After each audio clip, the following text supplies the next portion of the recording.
Hello and welcome back to another Bible Short with the Open Bible Learning Group. This afternoon I've got with me Simon. Hi Barry. Hi Simon. And we're going to be talking this afternoon about Jesus is coming back to the earth. So Simon, first of all, what makes you so sure, what makes us so sure that Jesus is coming back? Well, look, that's a fundamental question, isn't it? How do we know? Well, fundamentally, it's a simple answer to that, and it is because Jesus said so. There are many parables that Jesus spoke. For example, he figured himself as a nobleman, and he said this nobleman would go away for a period of time, just like Jesus has gone to heaven, and then after that time had ended, he'd come back again. So in many of the parables, Jesus uses this idea of going away and returning. In many of Jesus' speeches, he refers to his return. As simply as using the phrase, I will come again, in John chapter 14. I mean, you can't really misunderstand that phrase. But perhaps most emphatically, when Jesus went into heaven, you might remember that some angels spoke to the disciples who'd just seen him go, and they said, this same Jesus shall so come in like manner as you have seen him go. So it really said he's going to come back just the way you've seen, physically, bodily, and that's how we know that Jesus is going to come back to the earth.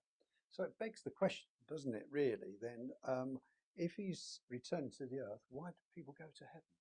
Well, it doesn't make a lot of sense, does it, when you put it like that? I mean, why would Jesus need to come back to earth if all the faithful have been ascending to heaven and are receiving their reward in heaven? And that's because it's a misunderstanding. I mean, the place of the reward is the earth, not heaven. Right. And how do we know that? Well, because the Bible tells us. You might remember, I'm sure you do, the Lord's Prayer, where Jesus said, thy kingdom come, thy will be done on earth as it is in heaven. So what's going to change is when the kingdom is set up, which was the basis of the gospel message, then God's will be done here on earth as it's now done in heaven. Now, people get a bit confused by the phrase the kingdom of heaven, which does appear in the Bible. And people think, well, does that mean that the kingdom's in heaven? Well, it doesn't say that, does it? It says the kingdom of heaven.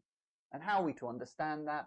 Well, because God's heavenly ways, God's heavenly will, just like the Lord's Prayer, will be done on earth as it's now currently done in heaven.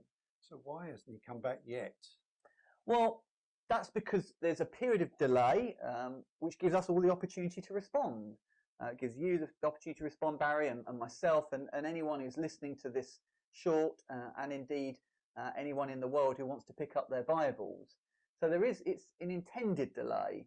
And what Jesus says is, you've got an opportunity to listen to my word, to read my teachings, and to apply the word of God in your lives. And we shouldn't, though, be misunderstanding of this, because life is still fragile and time is running out. So it's not an indefinite amount of time. There's a defined amount of time where you've got the opportunity to respond, and really that's your lifetime, or when Jesus returns, which could be sooner because of the signs.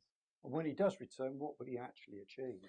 Well, there's a lot of things that need to be fixed on the earth. I'm sure you'd agree with that, whether that be war or famine, whether that be violence and crime, and disease. I mean, there's a lot of things that need to be fixed. And human beings haven't been doing a very good job of that. I think we probably agree. But God is all powerful. He's the creator, and he can change those things and will do. So the reason why Jesus is going to return is to set up God's kingdom and also to fix the things that are wrong with the earth. And really the question is, are you going to be there to participate in that? Because it's certain that it will happen. The question really is whether you want to be there. So what, if anything, does someone have to do to prepare for his return? Well, we do need to prepare.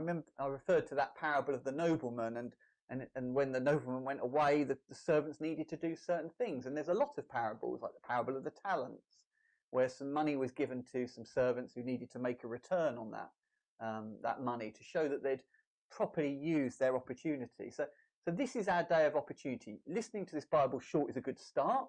What we'd encourage you to do is obviously learn more, read more about the Bible. Do you want a place in that future kingdom, a time when there will be peace and there will be a freedom from sin and death? And if you do, then please do find out more. Well, thank you very much, Simon. I think you've made that very, very clear.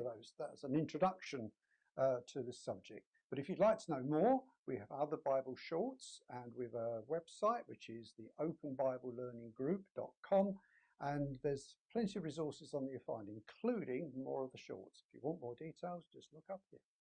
Thank you. Thank you.